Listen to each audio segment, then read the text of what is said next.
Quem foi Melquisedeque? Esta é uma pergunta que tem intrigado estudiosos e teólogos por séculos. Sem dúvida, Melquisedeque é um dos personagens mais enigmáticos e fascinantes da Bíblia, especialmente devido à sua conexão com a pessoa e obra de nosso Senhor e Salvador Jesus Cristo. Melquisedeque aparece de forma repentina nas páginas da Bíblia, mas sua importância se estende muito além do seu curto relato. A ausência de qualquer explicação sobre sua origem e descendência nos registros bíblicos levou muitos eruditos a considerarem que Melquisedeque talvez nem fosse humano. Por outro lado, há estudiosos que questionam a crença de Melquisedeque em Deus e argumentam que, na realidade, ele pode ter sido um adorador de Baal, uma divindade do panteão cananeu. Mas o que de fato se sabe sobre Melquisedeque? Será verdade que Melquisedeque foi um tipo de Cristo? Até onde vão as informações realmente confiáveis sobre ele? E quais teorias não passam de lendas e especulações? Neste vídeo, vamos procurar entender melhor quem foi Melquisedeque, qual foi seu papel na história bíblica e o que sua misteriosa existência e ministério significam para nós hoje. Para entendermos plenamente a importância de Melquisedeque, precisamos começar com o que as Escrituras nos dizem sobre ele. Melquisedeque aparece pela primeira vez em Gênesis capítulo 14, entre os versículos 18 e 20. Este relato ocorre após Abraão, que ainda era chamado Abrão, ter resgatado seu sobrinho Ló, que havia sido capturado durante um conflito entre vários reis das cidades da região de Sodoma e Gomorra. Abrão, com a ajuda de seus homens, venceu esses reis e estava retornando da batalha quando encontrou Melquisedeque. O texto bíblico narra esse encontro da seguinte forma: E Melquisedeque, rei de Salém, trouxe pão e vinho, e ele era sacerdote do Deus Altíssimo. E abençoou-o e disse: Bendito seja Abrão pelo Deus Altíssimo, o possuidor dos céus e da terra, e bendito seja o Deus Altíssimo, que entregou os teus inimigos nas tuas mãos. E Abrão deu-lhe o dízimo de tudo. Este encontro foi significativo por várias razões. Em primeiro lugar, Melquisedeque é apresentado como rei de Salém. A maioria dos estudiosos concorda que Salém é uma referência à antiga cidade de Jerusalém, ou seja, Melquisedeque era ninguém mais, ninguém menos que o rei da Jerusalém primitiva. O nome Salém deriva da mesma raiz que Shalom, que significa paz. Assim, Melquisedeque é identificado como rei de paz. Porém, a descrição fica ainda mais incrível. Melquisedeque não era apenas um rei, mas também um sacerdote do Deus Altíssimo, El Elyon. Esta combinação de funções é única, especialmente considerando o contexto da narrativa bíblica. No antigo Israel, os papéis de rei e sacerdote eram separados. O rei vinha da tribo de Judá, enquanto os sacerdotes vinham da tribo de Levi. No entanto, Melquisedeque uniu essas duas funções em uma só pessoa, servindo tanto como líder civil quanto espiritual. Outro fato interessante sobre ele é que o nome Melquisedeque significa rei de justiça. Nós sabemos que a justiça é um atributo central de Deus e um tema recorrente nas Escrituras. Então, a combinação dos significados de seu nome e da cidade que governava apresentam Melquisedeque como rei de justiça e rei de paz. Nesse ponto, já podemos perceber que parece haver uma prefiguração do reino messiânico de Cristo, que é caracterizado pela justiça e pela paz. Se não bastasse tudo isto, esse rei e sacerdote chamado Melquisedeque trouxe em seu encontro com Abrão pão e vinho. Além disso, Melquisedeque se revelou como superior a Abrão, abençoando o grande patriarca de Israel e recebendo o dízimo dele. O fato de Melquisedeque ter recebido Abrão com pão e vinho significa que Melquisedeque proporcionou a Abraão uma refeição completa, algo muito apropriado após uma batalha ou na recepção de viajantes no Antigo Oriente Próximo. Contudo, muitos estudiosos sugerem que, simbolicamente, isto pode apontar para a comunhão e sustento espiritual, de modo que o ato de Melquisedeque, de certa forma, prefigurou a ceia do Senhor, onde pão e vinho são usados para representar o corpo e o sangue de Cristo. Seja como for, é necessário cuidado com os limites do uso da tipologia bíblica. Na bênção de Melquisedeque sobre Abrão, percebemos que ele não apenas reconhecia Deus como o Criador de todas as coisas, mas como o dono de todas as coisas. Em outras palavras, Melquisedeque enxergava Deus como o possuidor dos céus e da terra. Para Melquisedeque, Abraão tinha obtido êxito em sua missão pela bondade do Senhor. Nas palavras do sacerdote rei de Salém, a vitória de Abrão era, antes de tudo, a vitória do Deus Altíssimo. Afinal, fora ele quem entregou os inimigos nas mãos de Abraão.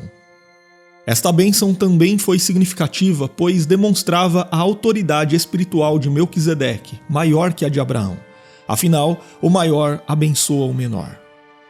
Abrão, em resposta, deu a Melquisedeque o dízimo de tudo que havia recuperado naquela batalha, estabelecendo um padrão de honra e reconhecimento ao sacerdócio legítimo.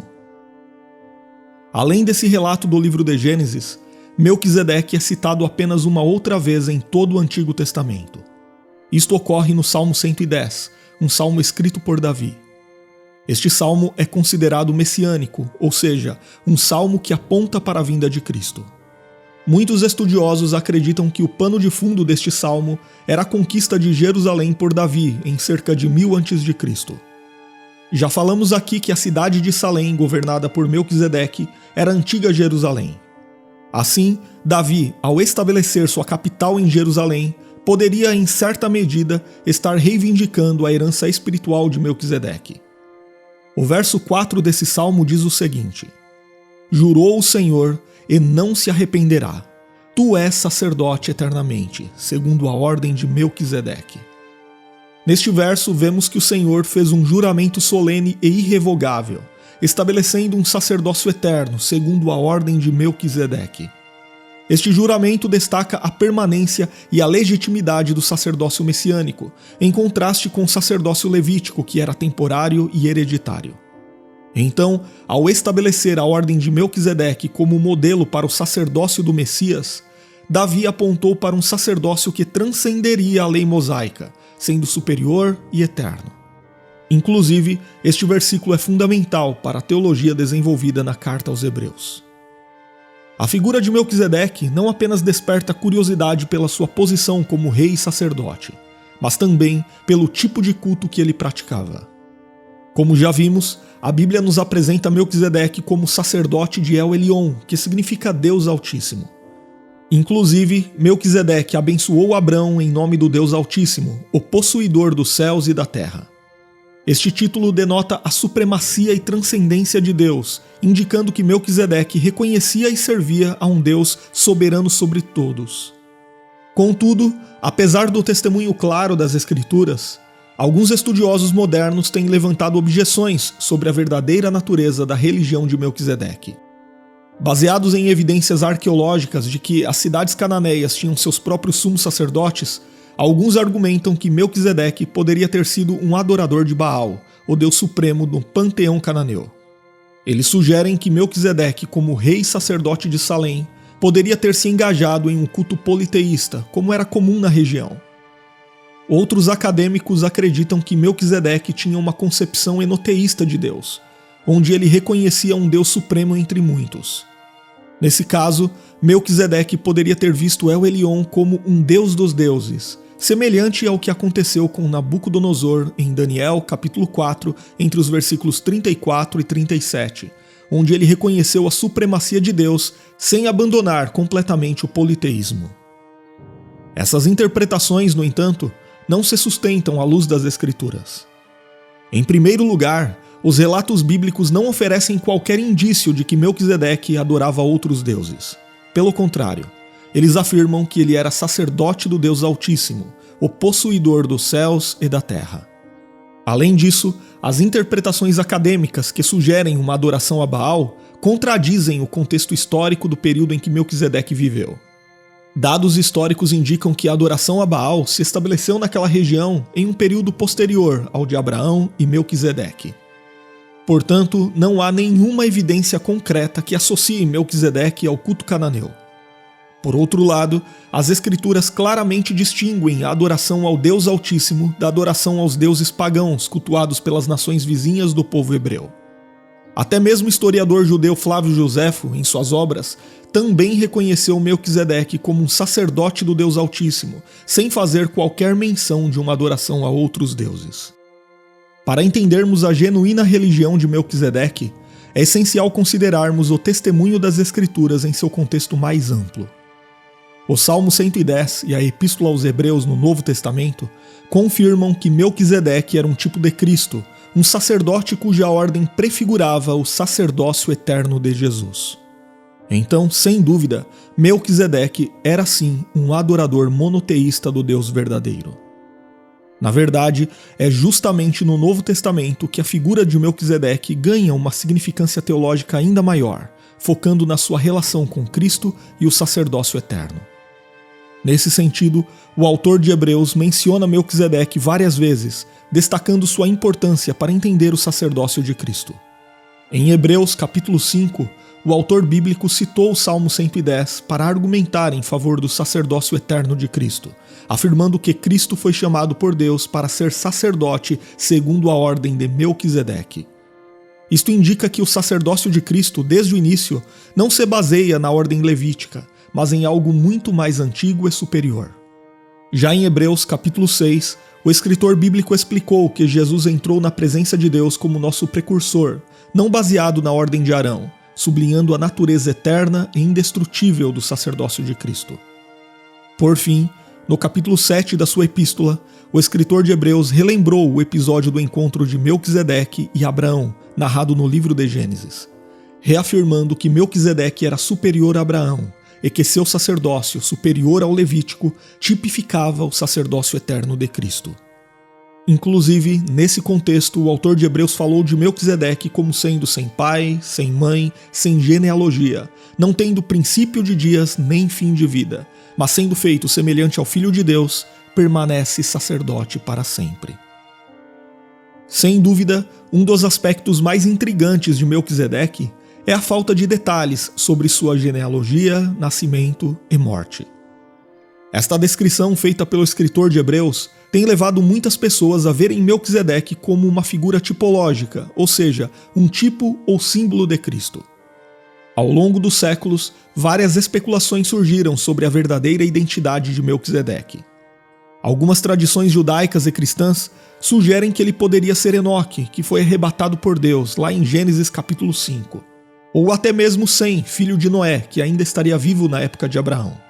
Outros, como Orígenes, especulam que Melquisedeque poderia ser um anjo, enquanto Ambrósio e outros pais da igreja consideraram a possibilidade de ele ter sido uma aparição pré-encarnada de Cristo ou até mesmo uma manifestação física do Espírito Santo.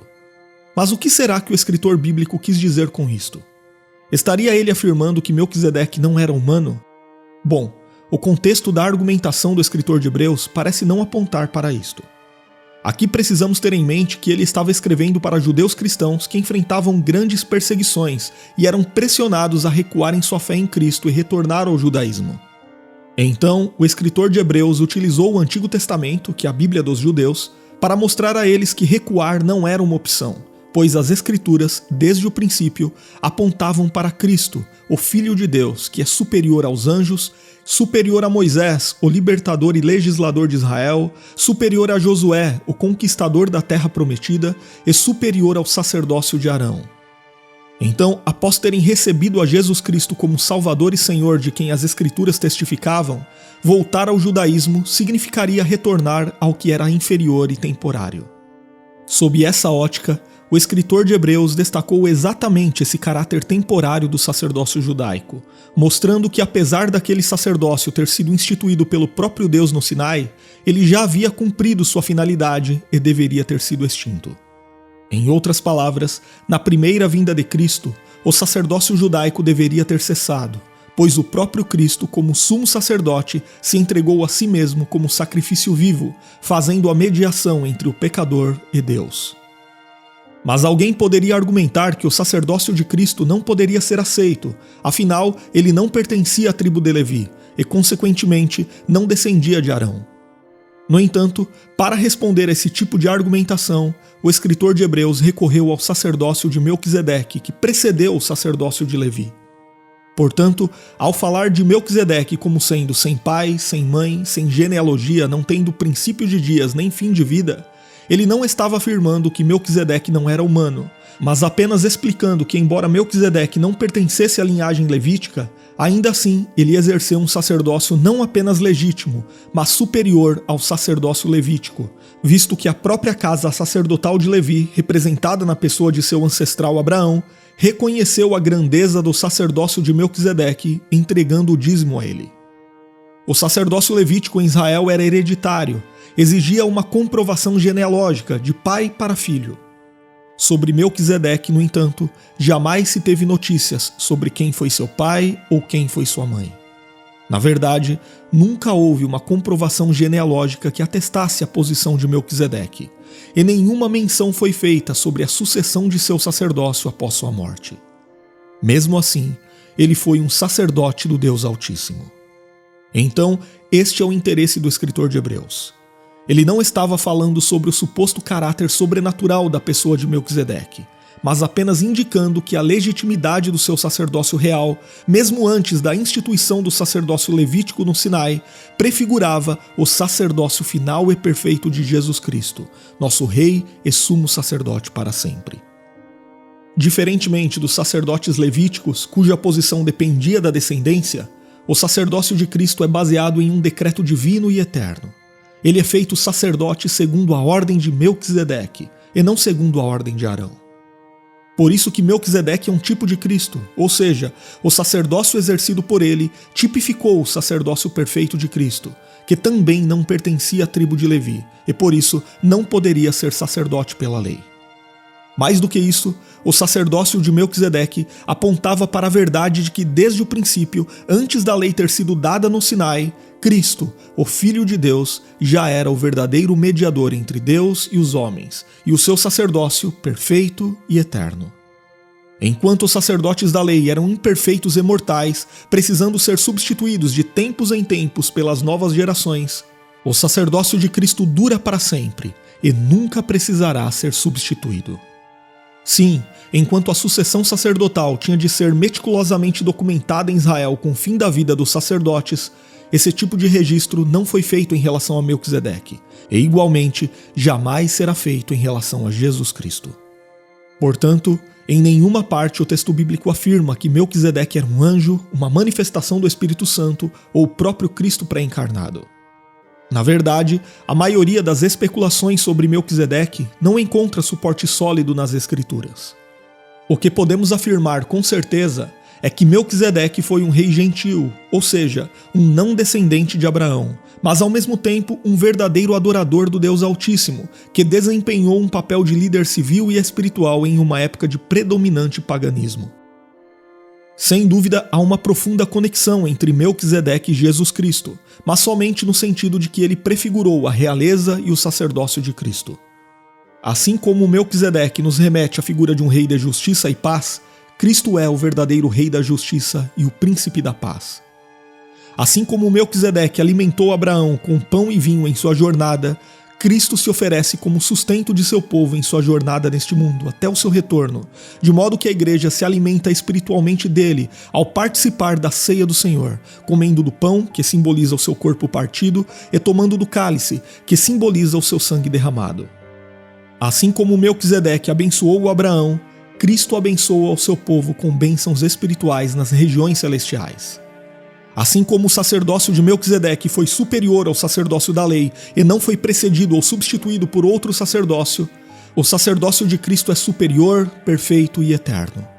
Cristo está sempre intercedendo por nós, oferecendo-nos um caminho perpétuo para a comunhão com Deus, de modo que hoje podemos nos aproximar com confiança do trono da graça. Portanto, ao entendermos quem foi Melquisedeque e seu papel como um tipo de Cristo, somos levados a reconhecer a soberania de Deus na condução da história, preparando o caminho para a revelação de seu Filho amado, Jesus Cristo. Melquisedeque nos aponta para a natureza eterna e superior do sacerdócio de Cristo, que intercede por nós continuamente. Agora escreva aqui nos comentários o que você pensa sobre quem foi Melquisedeque. E se você tem vontade de crescer cada vez mais no conhecimento da palavra de Deus, eu te convido a estudar teologia conosco totalmente online, através de videoaulas, apostilas e com certificado de conclusão. As informações estão na descrição do vídeo e no primeiro comentário em destaque.